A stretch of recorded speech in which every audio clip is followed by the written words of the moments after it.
trésor de sagesse là-dedans. Et j'ai envie de partager un petit peu avec vous, dans cette opportunité qui est là, on parle de famille, on parle de l'enfance, notre perspective pour les nouvelles générations. Et franchement, c'est un honneur de vivre des moments comme ça, comme on vient de pouvoir vivre avec Mariska et Joël, et puis leurs amis sur scène. Il y a la famille qui est ici aussi. Franchement, c'est quand vous voulez pour revivre des moments comme ça. Parce que je crois que ça compte tellement dans les choses qui ont de la valeur sur cette terre. Et à ICF Lausanne, on a envie d'être une église qui est tournée vers les prochaines générations, une église qui est tournée vers la jeunesse. J'ai regardé un petit reportage de Yannick Noah récemment. Vous voyez le chanteur, joueur de tennis là ? Eh bien, il est maintenant devenu chef de village au Cameroun. Et il commence à voir un petit peu les années qui passent. Et il disait, vous savez, à mon âge, ce qui est important, c'est la transmission. Et puis, je me suis dit, ah tiens, c'est intéressant qu'il dise ça. C'est vrai que plus les années passent, plus peut-être on prend conscience de l'importance de la transmission. Mais en fin de compte, la transmission, elle est importante tout le temps. Et on peut commencer même très jeune à transmettre des choses, dans toutes les étapes de vie même, je dirais. Jésus, lui, il avait entre 30 et 33 ans quand il a vécu le plus de transmission dans sa vie. Et il y a un endroit dans les évangiles, dans ce que Jésus nous a transmis, qui parle de l'enfance et qui nous donne une clé vraiment importante de la vie spirituelle. Donc je vous propose de regarder ce texte. On ne va pas s'arrêter juste à cette histoire qui parle de l'enfance, on va regarder aussi l'histoire qui suit, qui parle du coup d'un adulte, et il y a un petit contraste qui nous apporte quelque chose dans tout ça. Alors, vous pouvez suivre à l'écran ou dans vos Bibles si vous avez. C'est dans Matthieu 19, versets 13 à 26. Alors des gens lui amenèrent des petits-enfants, afin qu'il pose les mains sur eux et prie pour eux. Mais les disciples leur firent des reproches. Jésus dit, « Laissez les petits-enfants. Ne les empêchez pas de venir à moi, car le royaume des cieux est pour ceux qui leur ressemblent. » Il posa les mains sur eux et partit de là. Un homme s'approcha et dit à Jésus, « Bon maître, que dois-je faire de bon pour avoir la vie éternelle ?» Il lui répondit, « Pourquoi m'appelles-tu bon ? Personne n'est bon si ce n'est Dieu seul. Si tu veux entrer dans la vie, respecte les commandements. » « Lesquels ?» lui dit-il.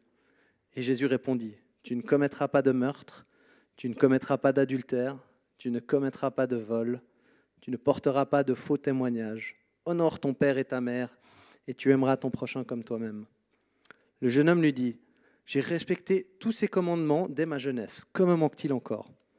Jésus lui dit, « Si tu veux être parfait, va vendre ce que tu possèdes, donne-le aux pauvres, et tu auras un trésor dans le ciel.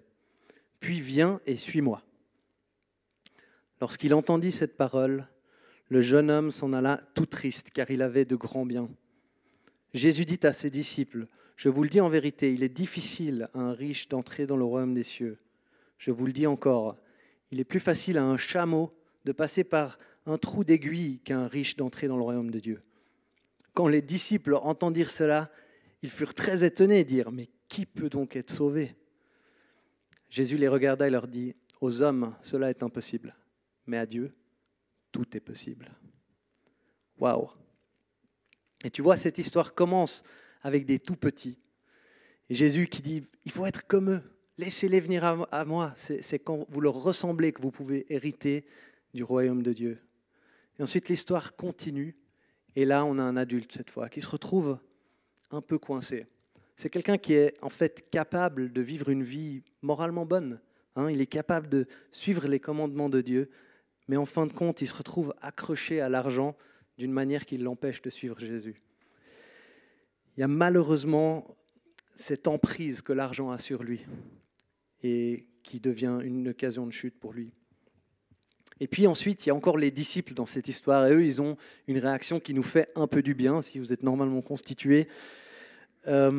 Comment est-ce qu'on peut donc être sauvé, quoi ? C'est pas possible, c'est quoi ce standard ? Et là, Jésus nous rappelle que ça aussi, c'est impossible normalement, c'est un miracle. Et vous avez besoin même de l'aide de Dieu pour ça. Et donc, il y a trois choses qu'on peut retenir dans cette histoire, deux dans la première et deux dans la première histoire et l'autre dans la deuxième. C'est que d'abord, on est amené à être comme eux, comme les petits-enfants. on est amené aussi à les amener à Jésus, à ne pas être un obstacle pour eux par rapport à ça, leur permettre de connecter avec lui. Et 3, on va avoir besoin d'aide pour être comme eux. Et donc, aujourd'hui, notre comportement envers la jeunesse va avoir un grand impact sur leur avenir spirituel.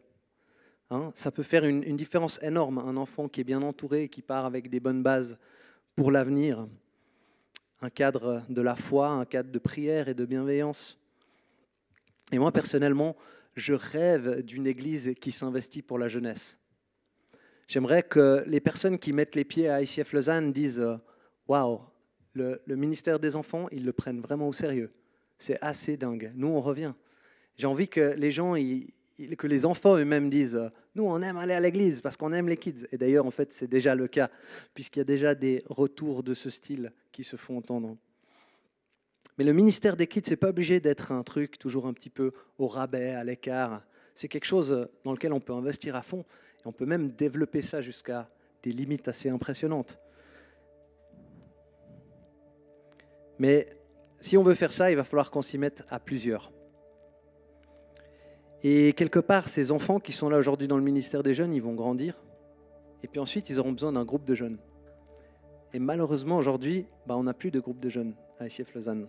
Je ne sais pas si tu savais ça. Moi, c'est quelque chose qui me trouble profondément. Et il faut que ça change.